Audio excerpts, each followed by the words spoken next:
네, 여러분 열심히 한다고 모든 것들이 다 잘 되는 것일까요? 열심히 하기만 하면 모든 일에 꼭 좋은 결과를 안게 되는 것일까요? 물론 열심히 하는 것이 열심히 하지 않는 것보다 열심히 하지 않는 것보다 열심히 하는 것이 우리에게 선이 되고 또 보다 좋은 성과를 얻을 수 있을 것입니다. 하지만 모든 일에 열심을 다하고 최선을 다해 살아가도 때론 내 뜻대로 좋은 결과를 얻지 못하는 경우를 우리는 삶에서 마주하곤 합니다. 여러분들도 무언가를 위해 열심을 다해본 경험들이 있으실 줄 압니다. 젊음과 또 모든 열정을 다 바쳐서 어떤 일에 몰두해 본 경험들 다 있으시죠? 이렇게 열심, 또 최선, 열정 하면 떠오르는 민족이 있습니다. 바로 우리 대한민국입니다. 과연 우리 대한민국 사람들처럼 이 삶을 열심을 다해 또 치열하게 살아가는 민족이 또 어디 있을까요?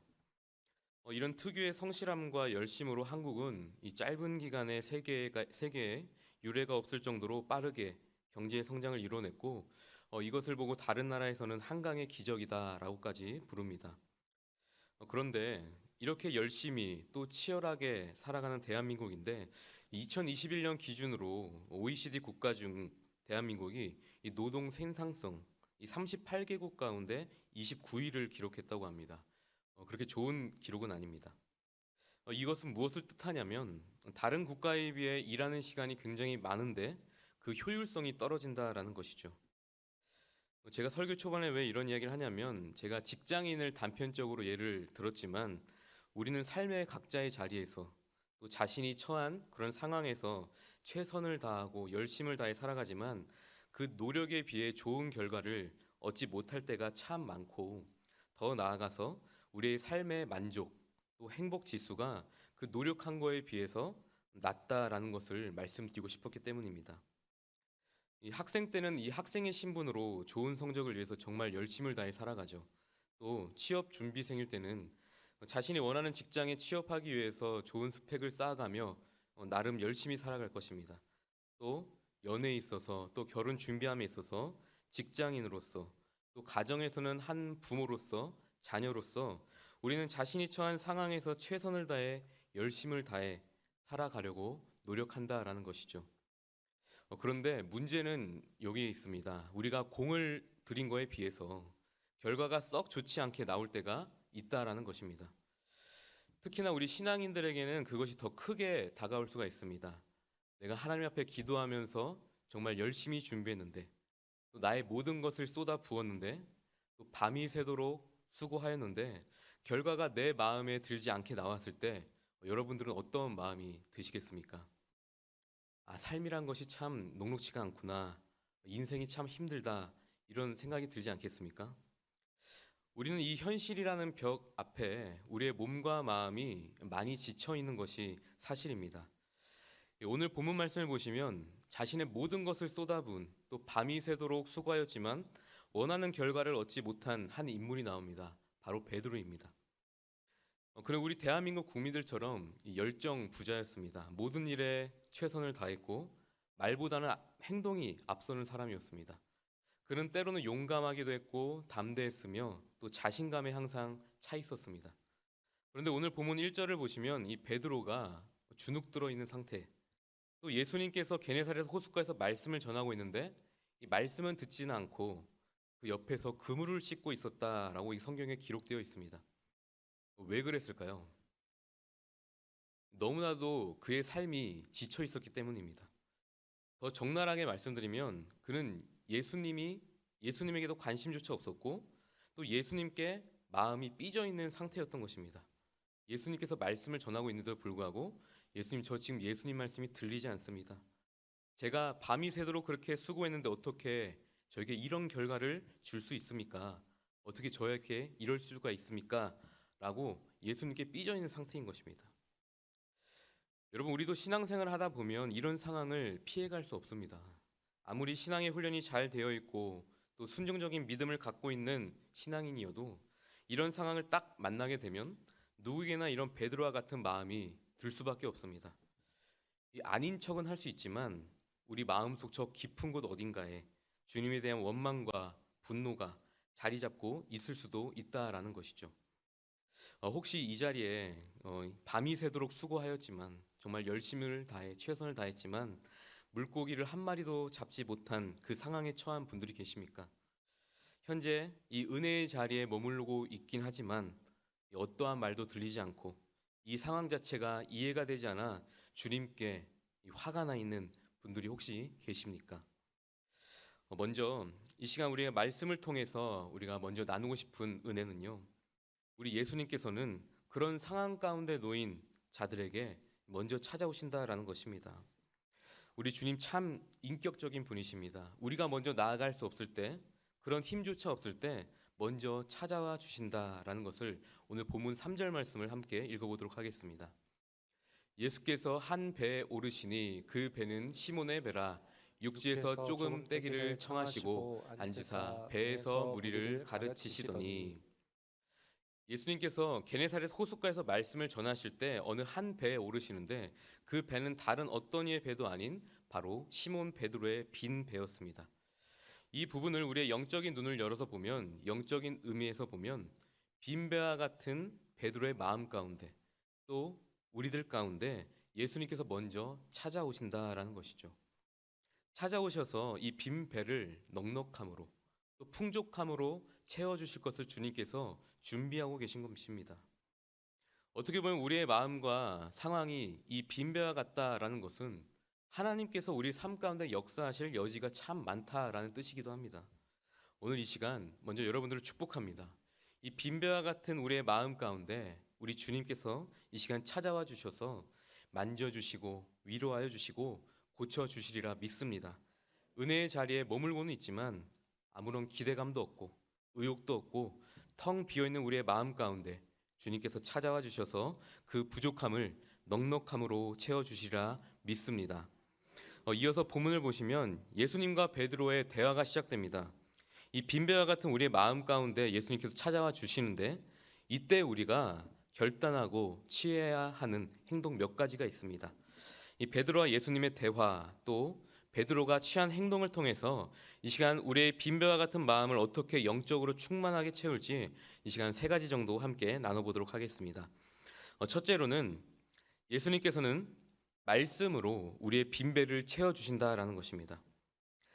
예수님이 베드로의 빈 배 위에서 말씀은 전하시지만 예수님도 마음이 쓰이셨는지 말씀을 마치시고 계속 한 사람을 주목하십니다.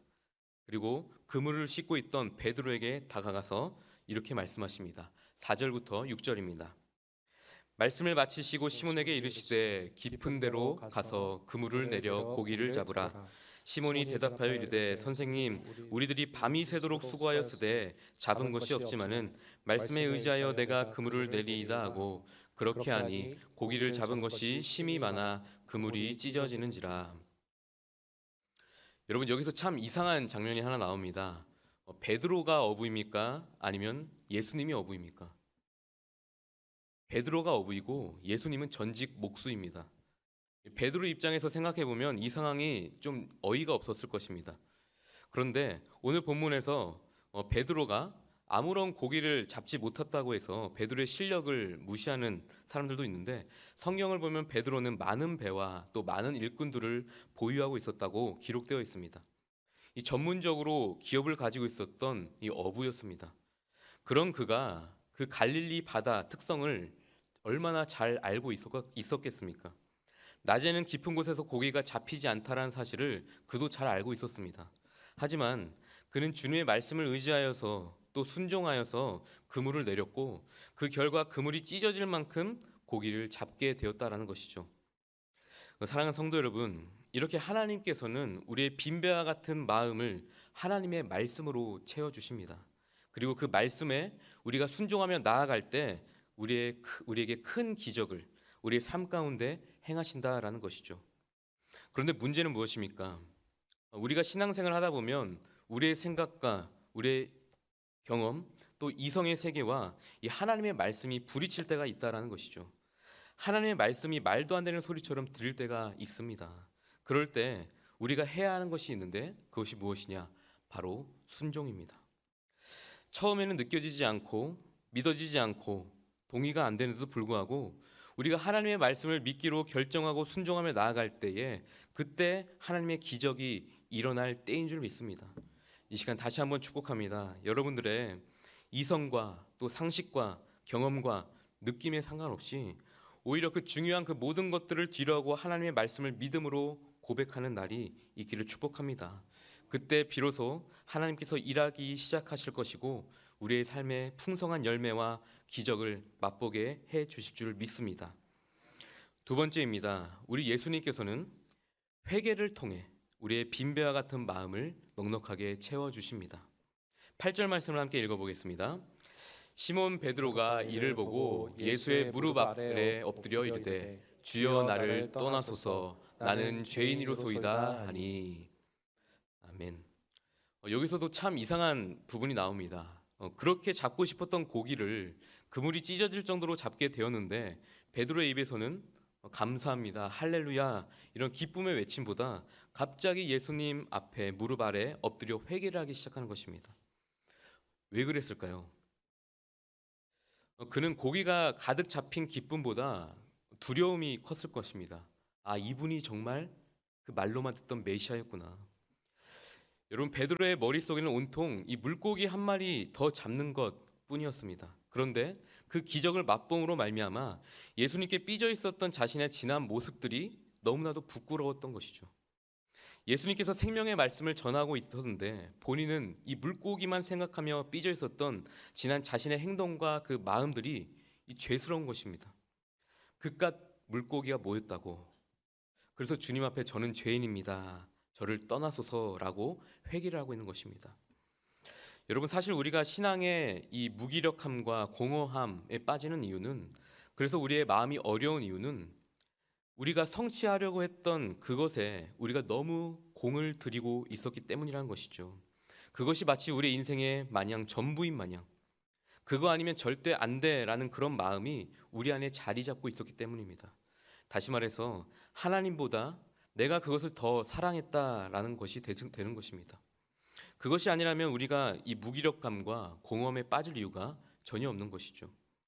이 무엇이 되었든 간에 하나님보다 내가 그것을 더 잡으려고 노력하며 살았고 그것을 놓아야 하는 상황 가운데서도 놓지 못했다면, 또 그것으로 내 마음이 상해 있다면 내가 하나님보다 그것을 더 사랑한 것이다 라는 결과가 나오게 되는 것입니다.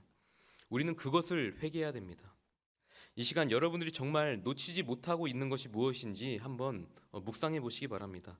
하나님보다 내가 그것을 더 사랑하고 있는 것은 아닌지. 사실 그 문제는 우리가 하나님을 만났을 때 다 해결될 텐데 그 문제보다 더 크신 하나님을 바라보지 못하고 그 문제를 내 삶의 더 중요한 요소로 생각했던 그 마음을 우리는 회개해야 된다라는 것입니다. 이 베드로는 예수님이 기적을 베푸신 다음에 회개를 하였지만 우리는 주님께서 우리의 삶에서 일을 시작하기 전에 먼저 우리의 죄를 깨닫고 회개하여서 이 빈배와 같은 우리의 마음을 넉넉히 채워나가는 우리 성도님들이 되시기를 주님의 이름으로 축복합니다. 이 마지막 세 번째입니다. 우리의 빈배를 채우려면 하나님께서 주시는 비전, 또 우리의 삶의 목적을 바로 우리는 발견해야 됩니다. 10절과 11절 다 함께 읽어보겠습니다. 세베대의 아들로서 시몬의 동업자인 야고보와 요한도 놀랐음이라. 예수께서 시몬에게 이르시되 무서워하지 말라. 이제 후로는 내가 사람을 취하리라 하시니.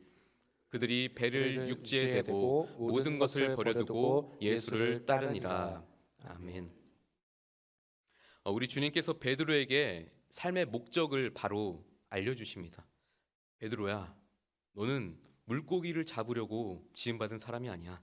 너는 사람을 취하려고 지음받은 존재야. 이 목적을 바로 알려주시죠. 이렇게 말하자마자 이 성격 급한 베드로는 바로 자신의 모든 것을 버리고 예수님을 따라갑니다. 오늘 이 말씀이 우리들에게도 동일하게 적용됩니다. 우리의 인생의 목적은 무엇이 되어야 될까요? 우리의 인생의 목적은 바로 예수님 한 분이 되어야 됩니다. 우리가 붙잡고 살아갔던 것, 그것이 전부가 아니라 또 그것 때문에 속상해할 필요가 없고 실망할 필요가 없습니다. 왜냐하면 우리의 비전은, 우리의 삶의 목적은 바로 우리 예수 그리스도이기 때문입니다. 여러분, 우리의 삶에 있는 고민거리, 또 문제, 걱정, 근심, 기도 제목들이 이 하루아침에 다 해결되지 않을 수도 있습니다. 오랜 시간 동안 우리의 삶 가운데 오랫동안 점유하고 있을 수도 있습니다. 하지만 하나님께서 우리에게 주신 그 비전을 찾았을 때, 우리의 삶의 목적을 바로 깨달았을 때 그것은 더 이상 우리의 고민거리와 문제가 될 수 없습니다. 왜냐하면 우리의 삶의 목적지는 바로 하나님께서 주신 비전과 함께 우리가 하나님께로 나아가는 것이기 때문입니다. 베드로도 불과 몇 시간 전까지만 해도 그의 인생에서 가장 중요한 것은 물고기 잡는 것이었습니다. 하지만 하나님께서 주시는 비전을 발견하는 순간 그의 인생의 모든 방향이 송두리째 바뀌어 버렸습니다. 새롭게 태어나 예수님이 그의 삶의 목적이 되어 버린 것이죠. 이 시간 마지막으로 여러분을 축복합니다. 하나님께서 주시는 비전을 발견하고 그 목적지를 향해 달려가는 우리 모두가 되길 축복합니다. 어떠한 상황 가운데서도 정확한 목표와 목적이 있다면 우린 더 이상 공허함과 무기력함에 빠지지 않을 것이고 문제 앞에서 장애물을 뛰어넘는 믿음을 갖게 될 것입니다. 하나님의 말씀과 함께 하나님이 주시는 비전을 발견하여 하나님을 향해 달려가는, 그래야 우리의 마음이 더 이상 빈배와 같지 않고 하나님이 주시는 은혜로 말미암아 넉넉히 이 거친 세상을 이겨나가는, 또 하나님과 우리의 인생의 시나리오를 함께 써내려가는 영천 모든 성도님들이 되시기를 주님 이름으로 간절히 축복합니다. 함께 기도하겠습니다. 하나님, 빈배와 같은 우리의 마음 무엇으로 채울 수 있겠습니까? 바로 우리 예수님 한 분뿐입니다. 밤이 새도록 수고하였지만 아무 결과를 얻지 못하여 낙심하고 좌절해 있는 우리 가운데 주님이 시간 찾아와 주셔서 위로하여 주시고 우리의 부족함을 넉넉함으로 채워 주시옵소서. 이 시간 주님의 말씀에 순종하며 나아가겠습니다. 또한 주님보다 더 사랑했던 것들을 내려놓으며 회개하며 나아가겠습니다. 또한 오늘 이 예배를 통해 주님만이 우리의 인생의 목적이 됨을 다시 한번 깨달아 알게 하시고 주님께서 새롭게 주신 그 비전을 발견하여 하나님과 함께 걸어가는 삶을 살기를 마음으로 결단하며 나아가오니 주님이 시간 우리들에게 말씀하여 주시옵소서. 빈배를 채우시는 주님의 그 은혜를 사모하며 나아갑니다. 감사드리며 이 모든 말씀 우리를 구원해 주시는 예수 그리스도 이름으로 기도합니다. 아멘.